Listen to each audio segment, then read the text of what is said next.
मेरा नाम इकबाल है और मैं पिछले 20 सालों से मुंबई में ऑटो चला रहा हूँ। मैं मुंबई का चप्पा चप्पा जानता हूँ और सभी इलाकों से गुजर चुका हूँ, पर मुंबई में एक ऐसी जगह है जहाँ मैं कभी नहीं जाता।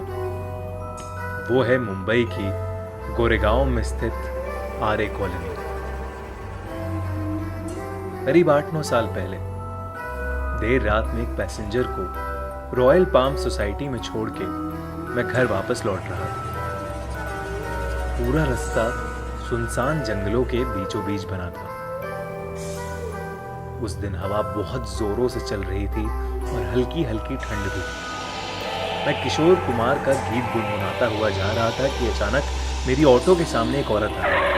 मैंने झटके से गाड़ी रोकी और उस औरत से माफी मांगने के लिए उतरा, मगर वहां दूर दूर तक कोई नहीं था। मुझे लगा कि मेरी आंखों का कुछ धोखा हुआ है, तो मैं ऑटो में वापस बैठ गया। जैसे ही मैंने ऑटो स्टार्ट करी, एक बूढ़ी सी औरत मेरे बगल में आके खड़ी हो गई और उसने मुझसे कहा, थोड़ा आगे तक चलोगे? और पीछे बैठ गई। उस औरत ने फटे पुराने कपड़े पहन रखे थे और एकदम मिट्टी में लिपटी हुई थी। उसका चेहरा उसके बिखरे बालों से छुपा सा हुआ था।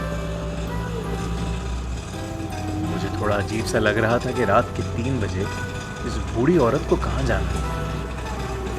मैंने उससे पूछा, मैडम कहां जाना है आपको? उसने जवाब में कहा, आगे एक शमशान है, बस वहां तक।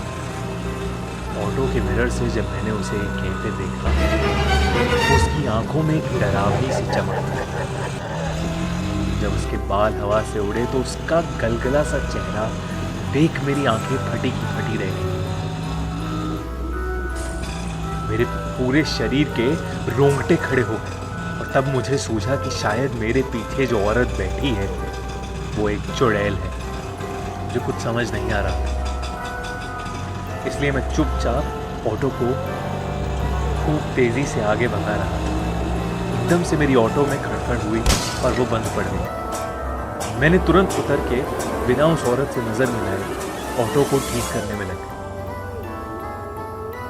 जैसे ही मैंने ऑटो ठीक करके ऑटो स्टार्ट किया, तब मैंने देखा कि वो औरत मेरे पीछे वाली सीट पे है ही नहीं। तभी मेरे बगल से एक ऑटो गुजरा जिसमें वही औरत बैठी थी। मैं उस इलाके से जैसे तैसे निकल कर घर पहुंचा और सीधे जाके सो गया। अगले दिन मुझे मालूम हुआ कि उस इलाके में एक ऑटो का एक्सीडेंट हुआ है और ऑटो ड्राइवर की उसी समय डेथ हो गई। और सबसे चौंका देने वाली बात यह थी कि वो वही ऑटो था जिसमें वो बूढ़ी औरत बैठ के निकली थी। इस किस्से के बाद मैंने कई कहानियां सुनी कि आरे कॉलोनी में ऐसी सफेद साड़ी वाली एक बूढ़ी सी चुड़ैल रहती है।